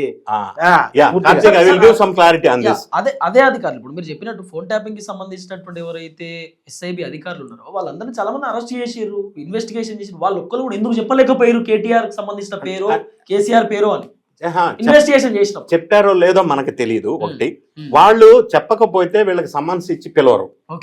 వీళ్ళంతటి వీళ్ళు డైరెక్ట్ గా ఊహించి పిలవరు కదా. ఇప్పుడు నా సజెషన్ ఏంటంటే యాజ్ ఎ ప్రొఫెషనల్, ఈ అధికారులు కీ పొజిషన్స్ లో ఎవరైతే ఉన్నారో of course they will get pressure from the ministers concern whoever it is. అప్పుడు వీళ్ళు ఏం చేయాలంటే నోట్ ఫర్ అప్రూవల్ ఫైల్లో నేను దీన్ని రిఫ్యూజ్ చేశాను, even then I have got a pressure from so I'm forced to move this file అని ఆ ఫైల్లో కనుక రాసి సైన్ చేసి ఉంటే కొంతలో కొంత ఇటువంటి దుర్ఘటన సందర్భంలో వీళ్ళకి కొంత సేఫ్టీ ప్రొటెక్షన్ ఉంటది. అది వీళ్ళు చెప్పలేకపోయినా, ఆ టైంలో ఎదిరించలేకపోయినా, వాళ్ళు రిటర్న్ గా ఇవ్వలేకపోయినా అట్లీస్ట్ వీళ్ళు ఈ విధమైన ఒక మార్గం అవలంబించినట్టయితే ఇటువంటి సంఘటనలు కొంత సేఫ్ గార్డ్ చేసుకునే అవకాశం ఉంది అధికారులు. రెండోది ఏంటంటే అధికారులు ఎంత ఐఏఎస్ ఐపీఎస్ ఉన్నా కూడా ఇవాళ ఈ మధ్య కాలంలో వాళ్ళకి స్వార్థం కోసం రాజకీయ నాయకులకి తొత్తులుగా మారుతున్న సందర్భం కూడా ఉంది. నేను ఒక ఎగ్జాంపుల్ చెప్పాను, అందుకే శ్రీలక్ష్మి విషయం ఏమైంది. సో దాన్ని దృష్టిలో పెట్టుకోనైనా ఇప్పుడు గుణపాఠాలు నేర్చుకోవాలి. నంబర్ 1. నంబర్ 2, మద్యం కుంభకోణం ఆంధ్రప్రదేశ్ లో వైఎస్ఆర్ కాంగ్రెస్ పార్టీలో ఐఏఎస్ ఐపీఎస్ అధికారులు ఇప్పుడు జైలు జీవితం గడుపుతున్నారు. మరి వాళ్ళకి ఇన్స్ట్రక్షన్ ఇచ్చింది వేరు, చెప్పింది వాడు వేరు, డబ్బులు తిన్నవాళ్ళు వేరు. అల్టిమేట్ గా ఎవరు మీద పడింది ఆ శిక్ష. అందుకని ఇటువంటి విషయాల్లో అధికారులు చాలా జాగ్రత్తగా వ్యవహరించాల్సిన అవసరం ఉంది.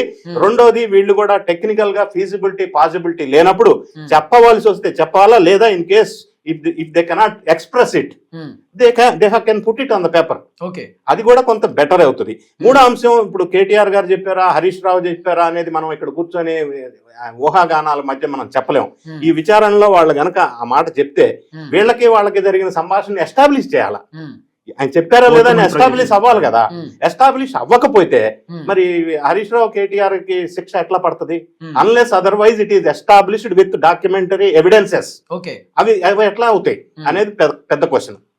సో కార్తిక్ గారు, నెక్స్ట్ కేసీఆర్ కి ఏమైనా నోటీస్ ఇచ్చే అవకాశం ఉండొచ్చా సిట్ అధికారులు? నిజానికైతే ఇవ్వాలి, లెక్క ప్రకారం అయితే ఇవ్వాలి. కాకపోతే రాజకీయ లెక్కలు వేసుకుని ఇస్తారు కాబట్టి కేసీఆర్ ను విచారణ పిలిస్తే ఆయనకి సింపతి వస్తుందా, కేసీఆర్ ను విచారణ పిలిస్తే తెలంగాణలో రాజకీయ పరిణామాలు ఏమన్నా మారుతాయా అని ముందు వెనక చూసుకొని ఇచ్చే రాజకీయ పరిస్థితులు ఉన్నాయి కాబట్టి ఇస్తారా లేదా అనక డౌట్ పడాలి. కానీ లెక్క ప్రకారం అయితే సీఎం కన్సర్న్ లేకుండా ఫోన్ ట్యాపింగ్ జరగదు, రాజకీయ ప్రత్యర్థుల ఫోన్ ట్యాపింగ్ జరగదు.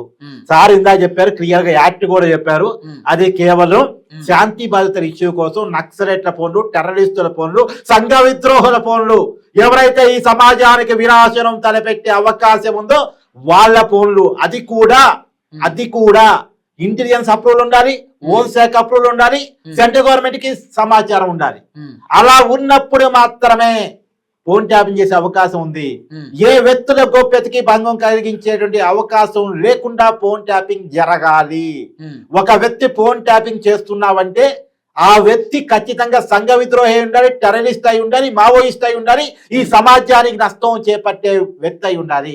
అలా కాకుండా నీ రాజకీయ ప్రత్యర్థుల ఫోన్ ట్యాప్ చేయటమో, పారిశ్రామికవేత్తల ఫోన్ ట్యాప్ చేయటమో, సినిమా సెలబ్రిటీల ఫోన్ ట్యాప్ చేయటమో, నీకు ఎవరి ఫోన్ ట్యాప్ చేయాలంటే వాడి ఫోన్ ట్యాప్ చేయటం అనేది కరెక్ట్ కాదు. దీనికి పూర్తి స్థాయిలో బాధ్యత వహించాల్సింది ప్రభుత్వాధినేత. ప్రభుత్వాధినేత అంటే ఎవరు? ముఖ్యమంత్రి. కాబట్టి ఆనాడు ముఖ్యమంత్రి కేసీఆర్ గారి సహజంగా అయితే నోటీసులు ఇవ్వాలి, మరి ఇస్తారా లేదా చూడాలి. సో మీరు ఏం చెప్తారు సార్ కార్తిక్ గారు చెప్పినటువంటి మాటలో? సో ఫోన్ ట్యాపింగ్ కి సంబంధించినటువంటి వ్యవహారంలో ఒకవేళ జరిగి ఉంటే ఖచ్చితంగా కేసీఆర్ తెలిసే జరుగుతుంది, తర్వాత కేటీఆర్ తెలిసే జరుగుతుంది. ఒకవేళ వాళ్ళు చెప్తే కూడా జరిగి ఉండొచ్చు అనేది కార్తిక్ సంబంధించినటువంటి వర్షన్. సో మీరు ఎట్లా చెప్తారు? ఇక్కడ రెండు అంశాలండి. ఫోన్ ట్యాపింగ్ అనేది జరిగింది, ఫస్ట్ పాయింట్. అది సంఘ విద్రోహ శక్తుల మీద జరిగిందా, నిఘా నేపథ్యంలో జరిగిందా, నక్సలైట్స్ తో సంబంధాలు ఉన్న వాళ్ళ మీద జరిగిందా, ఎవరి మీద జరగాలో వాళ్ళ మీద జరిగిందా అనేది ఫస్ట్ క్వశ్చన్. అదే కరెక్ట్ గా జరిగింది వాళ్ళ మీద అంటే ఇష్యూ లేదు. కానీ దీన్ని మిస్యూటిలైజ్ చేసి అధికార దుర్వినియోగంతో పైనుంచి ఇన్స్ట్రక్షన్స్ వచ్చి రాజకీయ ప్రయోజనాల కోసం, ప్రలోభాల కోసం, ఇన్కమ్ జనరేషన్ కోసం ఇండస్ట్రియలిస్ట్ ని, పాలిటీషియన్ ని ఫోన్ ట్యాపింగ్ లో ద్వారా లబ్ధి పొందితే ఏ రాజకీయ పార్టీ అయినా అల్టిమేట్ గా అధికారులు శిక్ష అనుభవిస్తారు, అది వేరే విషయం. సెకండ్ పాయింట్ నేనేమంటానంటే, ఏ పార్టీ లేదన్నా ఉండని head of the state, chief minister, ప్రధానంగా ఆయన ఆదేశాలు లేని ఈ అధికారులు ఇటువంటి కీలకమైన నిర్ణయాలు తీసుకోరు. కాబట్టి ఈ కేసులో ఏ పార్టీ అన్నా ఉండనివ్వండి, హెడ్ ఆఫ్ ద స్టేట్ అనేది చీఫ్ మినిస్టర్, అప్పటి కానీ ఇప్పటి కానీ. సో ఆయన కన్సర్న్ ఉంటది కాబట్టి ఫర్దర్ సమాచారం, ఇన్ఫర్మేషన్ కోసం ఆయనకి తెలిసిన సమాచారం ఇంకా ఏమైనా ఉందా అని తెలుసుకోవటం కోసం అప్పటి ముఖ్యమంత్రి కూడా పిలిచి సమ్మన్స్ ఇష్యూ చేసి విచారించే అవకాశం ఉంది. నేను అరెస్ట్ గురించి మాట్లాడట్లా, విచారణకి పిలిచే అవకాశం ఉంది. ఇక విచారణకి ఎప్పుడు పిలవాలా, అరెస్ట్ అనేది సెకండరీ. అరెస్ట్ అంటే దానికి మళ్ళీ ప్రొసీజర్ ఉంటది. వీళ్ళెవరూ కూడా నిందితుల లిస్ట్ లో, ఇందా సార్ చెప్పినట్టు కేటీఆర్ గాని, హరీష్ రావు గాని ఎస్టాబ్లిష్ కాదు, వీళ్ళెవరూ కూడా నిందితుల లిస్ట్ లో ఇప్పటి వరకు లేరు. వీళ్ళ నిందితుల లిస్ట్ లో పెట్టాలంటే కొన్ని ఆధారాలు సంపాదించి మళ్ళీ ఆల్టర్ చేసి, ఇప్పుడు ఉన్నటువంటి ఎఫ్ఐఆర్ ని ఆల్టర్ చేసి నిందితుల లిస్ట్ లో వీళ్ళని చేర్చి మెమో ఒకటి కోర్టులో దాఖలు చేసి వీళ్ళకి అరెస్ట్ చేయదలుచుకుంటే అరెస్ట్ చూపించాలి. ఓకే. సో లాస్ట్ కు ఫోన్ ట్యాపింగ్ కి సంబంధించినటువంటి అంశం పైన ఫైనల్ గా ఏం జరిగే అవకాశం ఉండొచ్చు? ఏదైనా పొలిటికల్ గా వాడుకునే అవకాశం ఉండొచ్చు, లేకపోతే బీఆర్ఎస్ మళ్ళీ అధికారంలోకి రాకుండా ఉండడానికి, బీఆర్ఎస్ ని డ్యామేజ్ చేయడానికో, కేటీఆర్ ని డ్యామేజ్ చేయడానికో అట్లా ఏమైనా అస్త్రం లెక్క వాడుకునే కారణం? అంటే ప్రస్తుతం ఖచ్చితంగా ఇది జరుగుతుంది అన్న ఊహాగానాలు మనం చెయ్యలేము, ఎందుకంటే దర్యాప్తు జరుగుతుంది. నంబర్ 1. నంబర్ 2, 2 తెలుగు రాష్ట్రాల్లో ఈ మధ్య జరిగిన ఇటువంటి కేసెస్, ఇష్యూస్ మనం చూసినట్టయితే రాజకీయ ప్రయోజనాల కోసం అధికారంలో ఏ పార్టీ ఉంటే ఆ పార్టీ వాళ్ళు దీన్ని మలుపులు తీసుకొని కొంత లబ్ధి పొందే ప్రయత్నాలు అయితే చేస్తున్నారు. కానీ ఒక కొలిక్కి తీసుకొచ్చి, ఇంతకు ముందు కార్తీక్ ప్రస్తావించారు తిరుమల వ్యవహారం, ఒక కొలిక్కి తీసుకొచ్చి నిజంగా శిక్ష అర్హులైన వాళ్ళకి శిక్ష పడే విధంగా వ్యవహరించిన సందర్భం, కంక్లూడ్ అయిన కేసెస్ మనకు కనపట్ల.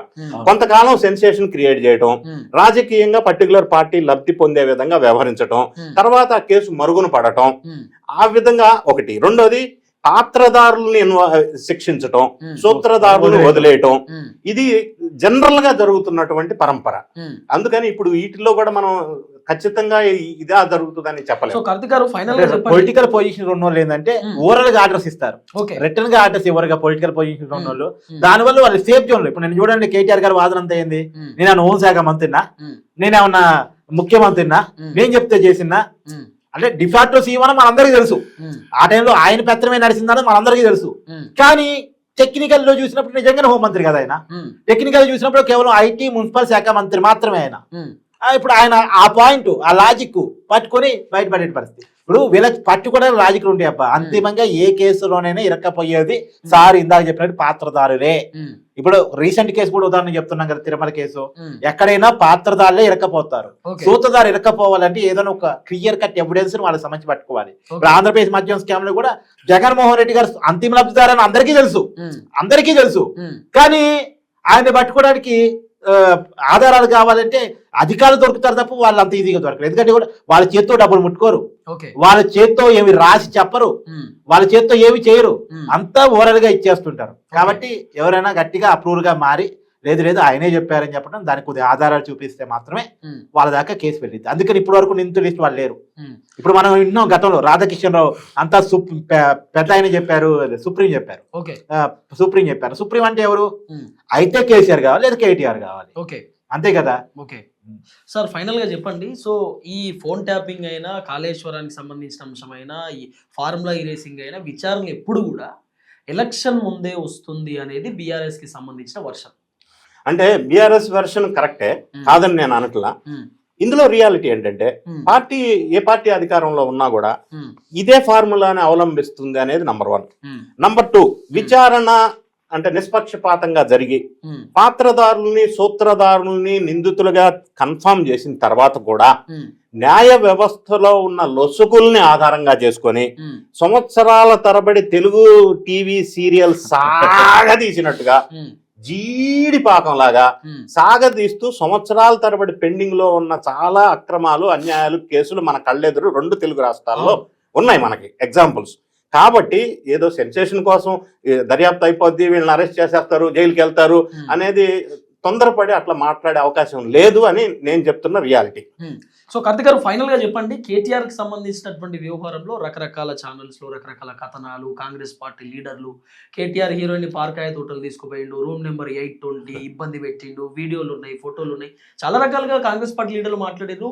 ఏకంగా మంత్రి గారు మాట్లాడినారు. గతంలో కేటీఆర్ గారు ఆల్రెడీ అనేక రకాల నోటీసులు ఇచ్చినారు, తర్వాత ఆమె పైన కోర్టులో కంప్లైంట్ ఇచ్చారు, నడుస్తా ఉంది. ఇదంతా కూడా మీరు చూసారు కదా. సో కేటీఆర్ కి సంబంధించినటువంటి ఎపిసోడ్ లో సో నిజంగా కేటీఆర్ హీరోయిన్ ఇబ్బంది పెడితే ఒక్క హీరోయిన్ కూడా బయటకు వచ్చి ఎందుకు మాట్లాడలేదనే చర్చలు కూడా వస్తున్నాయి. సో ఎట్లా చెప్తారు కేటీఆర్ అంటే ఇక్కడ 2 విషయాలు. ఇప్పుడు అనవసరమైన క్యారెక్టర్ అసాసినేషన్ చేయడం తప్పు. బయట ఓపెన్ గా మాట్లాడి పబ్లిక్ గా మాట్లాడి అది కూడా మంత్రి స్థాయిలో ఉన్న వాళ్ళు మాట్లాడడం తప్పని ఒప్పుకుంటా. అయితే ఇక్కడ నిజంగా అంటే నేనేమి ధృవీకరించట్లేదు కానీ ఒకవేళ హీరోయిన్ల ఫోన్ లో ఇంకో ఫోన్ ట్యాప్ అయినా, పారిశ్రామిక ఫోన్ ట్యాప్ అయినా వాళ్ళు అంత ఈజీగా వచ్చి బయట చెప్పరబ్బా. ఎందుకంటే వాళ్ళకు ఉన్నటువంటి సెలబ్రిటీ హోదాలో నుంచి వాళ్ళ జీవితాలు ఎట్లా ఉంటాయి అంటే గాజుల మధ్య ఉంటాయి, అంటే ఏమంటారు అద్దాల మేడలో ఉంటారు వాళ్ళు. సో కాబట్టి అద్దాల మేడలో సున్నితంగా ఉంటారు, సున్నితమైన జీవితాలు. సో ఒక్కసారి వచ్చి నా ఫోన్ ట్యాప్ అయింది, నన్ను పలానా బ్లాక్ మెయిల్ చేశారంటే ఇంత వాళ్ళు చెప్తే ఇంత అల్లుతారు కథలు. సో మన మీడియా గురించి వాళ్ళకి బాగా తెలుసు, బయటకు వస్తే వాళ్ళ జీవితాలు ఎంత రచ్చయితీయో తెలుసు. సో వాళ్ళ వ్యక్తిగత జీవితాన్ని డిస్టర్బ్ చేసుకోవాలని ఎవరు అనుకోరు. నువ్వు ఇప్పుడు పలానా పెద్ద సెలబ్రిటీ నువ్వు ఏదైనా అన్నా గానీ టక్కును వాళ్ళు నీతో గొడవ పడరు. నువ్వు పెద్ద సెలబ్రిటీ దగ్గర పోయి అన్నా గానీ వాళ్ళు కామె వెళ్ళిపోతుంది. ఎందుకంటే నీతో వాళ్ళు గొడవ పడ్డా, నువ్వు వాళ్ళతో గొడవ పడ్డా పోయేది వాళ్ళదే పరువు అని వాళ్ళు భావిస్తూ ఉంటారు. కాబట్టి వాళ్ళు ఎవరు కూడా బయటకు వచ్చి మా ఫోన్లు ట్యాప్ అయినాయి, మమ్మల్ని బ్లాక్మెయిల్ చేశారు అనేది చెప్పటానికి ఇష్టపడే జీవితాలు అవి కావు, వివాదాలకు దూరంగా ఉండే జీవితాలు అవి. ఇప్పుడు I will add something for Karthik statement. ఇలా ఎందుకు జరుగుతుందంటే నేను లేటెస్ట్ ఎగ్జాంపుల్ తెలంగాణలో తీసుకుంటాను, వెరీ లేటెస్ట్. ఒక మంత్రి గారితో ఒక ఐఏఎస్ మహిళ ఐఏఎస్ వచ్చింది కదా, కానీ అదే సరే కేసు అయింది. ఇంతకీ విషయం అందరికీ తెలుసు. ఆ మహిళా ఐఏఎస్ ఎవరైతే అలిగేషన్ చేస్తున్నారో ఆమె రిటర్న్ స్టేట్మెంట్ కంప్లైంట్ ఇంతవరకు ఇవ్వకపోవడం వల్ల రిమాండ్ రిపోర్ట్ లో జర్నలిస్టులు జైలుకి వెళ్ళాలా, కేసు లేదు, నో కేసు. బాధితురాలు స్టేట్మెంట్ ఇవ్వనప్పుడు కేసు ఎక్కడ ఉంటది? నంబర్ 1. నంబర్ 2, నెక్స్ట్ మీరు అడగొచ్చు ఎందుకు ఇవ్వరు అని.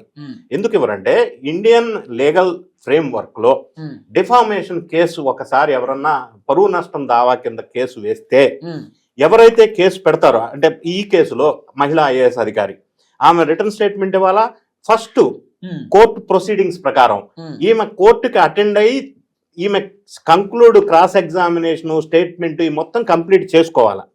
ఇదంతా ప్రాసెస్ అయిపోయిన తర్వాత ఎదుటి వాళ్ళని పిలుస్తారు. ఫర్ ఎగ్జాంపుల్ ఆంధ్రప్రదేశ్ రాష్ట్రంలో YS Jagan Reddy and team Nara Lokesh బాబుని ఒక డిఫామేషన్ కేసు ఒకటి నడుస్తుంది. చిన్నబాబు చిరు తిండికే ఇంత ఖర్చు చేశారు వైజాగ్ ఎయిర్పోర్ట్ లో 26 కోట్లు ఏదో చెప్పారు. దాని మీద ఈయన డిఫామేషన్ కేసు వేశారు వైజాగ్ లో. ఈ కేసు 6 సంవత్సరాల నుంచి నారా లోకేష్ ఇప్పటి వరకు 7 సార్లు కోర్టుకు వెళ్ళాడు స్వయంగా. 6 years అయింది.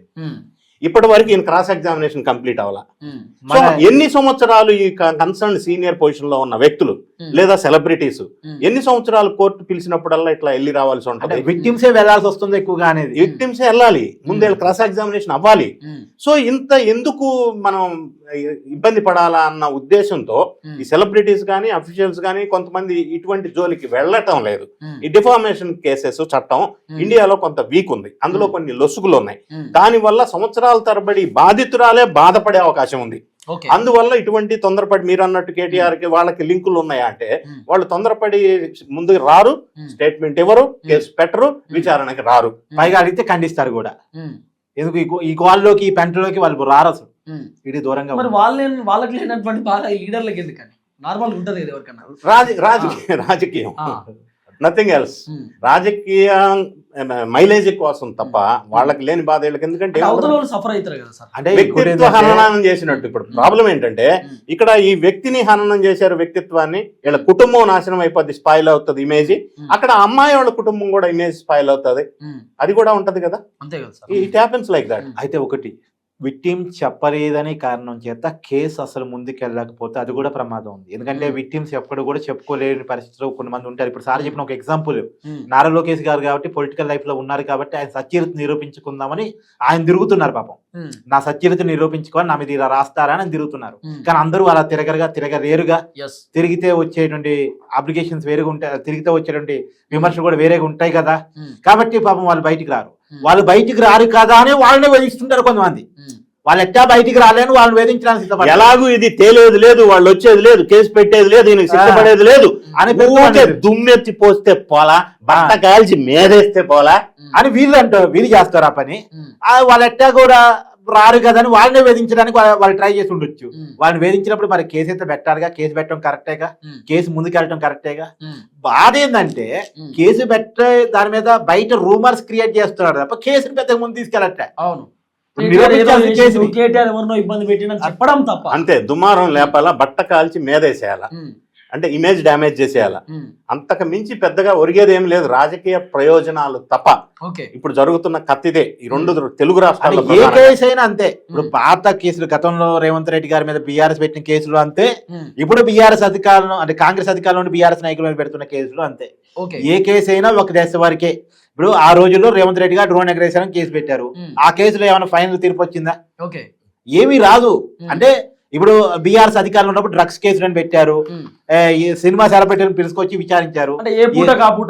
ఏ పూట కాపోతే మనకి 4 మ్యాచ్ వేస్తారు మీడియాకి, తర్వాత మా ఎవరు దారి వాడు మర్చిపోతారు. సో మీడియాలో కథనాలు రావడానికి రాజకీయ అవసరాల కోసం, రాజకీయ అవకాశాల కోసం ప్రతి కేసుని వాడుకోవటం తప్ప తేల్చాలని ఎవరు అనుకోవట్లేదు. మరి తప్పుడు జరగట్లేదని ఖచ్చితంగా తప్పుడు జరుగుతుంది. నేను చెప్తున్నా కదా, బీఆర్ఎస్ అయ్యాలో కేటీఆర్ చెప్తున్న దాన్ని బట్టి తప్పు దొరికిపోతుంది, ఖచ్చితంగా ఫోన్ ట్యాపింగ్ చేసి ఉంటారు. మరి ఆ ఫోన్ ట్యాపింగ్ ని రేవంత్ రెడ్డి ప్రభుత్వం తేల్చగలదా? నేనైతే నమ్మట తేల్చగలిగిద్దని. ఎందుకు తేల్చలేదు అనుకుంటున్నారు? ఇదే ఏ కేసు తేల్చారని అసలు ఏమో తెలిసొచ్చేమో. కొన్ని దశాబ్దాలుగా రాజకీయ అవసరాల కోసం రాజకీయ పార్టీల కేసును వాడుకోవడం తప్ప ఏ కేసును అంటే నాకు నమ్మకం కలగట్లే. లేదండి, కార్తీక్ గారు కాంగ్రెస్ పార్టీ నాయకులు చెప్తున్నారు మేము విచారణ పిలిచినామంటే సగం అయిపోయింది. 100 చెప్తారబ్బా కాంగ్రెస్ నాయకులు, 100 చెప్తారు. విచారణ పిలిస్తే కేసు అయిపోయినట్టు. అంతవరకు నిందితుల లిస్టులో కేటీఆర్ పేరు లేదు. ఆయన నిందితుడు కాదట కదా, ఆయన నిందితుడు లెక్క విలువలేదు, మేము సాక్షి లెక్క. చెప్పా. అవును, ఇప్పటి వరకు నిందితుడు కాదు, కానీ వీళ్ళు చేసే ఆరోపణ నిందితుడనే. వీళ్ళు చేసే ఆరోపణ కానీ ఒక విషయం ఓపెన్ గా మాట్లాడుకుందాం, రియాలిటీగా మాట్లాడుకుందాం. వాళ్ళు ఏం చట్టాలు పెట్టారు, వాళ్ళు ఏం కేసులు పెట్టారు, వాళ్ళు ఏమని చూపిస్తున్నారు పక్కన పెడితే రియాలిటీగా మాట్లాడుకుంటే, ఫోన్ ట్యాపింగ్ అంటూ జరిగితే రాజకీయ ప్రత్యర్థుల ఫోన్ ట్యాప్ చేస్తే ఆ రాజకీయ ప్రత్యర్థుల ఫోన్ ట్యాప్ చేసే అవసరం ఎవరికి ఓపెన్ ప్రాక్టికల్ గా మాట్లాడుకుందాం. ఎవరికి ఉంటది? ఇప్పుడు రేవంత్ రెడ్డి ఫోన్ ట్యాప్ చేసే అవసరం రాధాకృష్ణ రావుకు ఉంటుందా, ప్రభాకర్ రావుకు ఉంటుందా, కేసీఆర్ కి ఉంటుందా? ఓపెన్ నువ్వు చెప్పే స్టేట్మెంట్ ఇక అంతే కదా, అయిపోయి కేసు. దాన్ని నిరూపించగలుగుతా లేదా అనేది పాయింట్ తప్ప ఓపెన్ గా ప్రజల ముందు ఉన్న వాస్తవం ఇది. వాస్తవం ప్రజల కళ్ళ ముందు ఉంది, వాస్తవాన్ని నువ్వు చూపిస్తావా చూపించవా, అంతే point. So thank you so much sir. So ఇది ప్రత్యేకమైనటువంటి డిబేట్. మళ్ళీ ఇంకో డిబేట్ తో మళ్ళీ కలుద్దాం. అందరికి నమస్తే, థ్యాంక్ యూ సో మచ్. జై తెలంగాణ.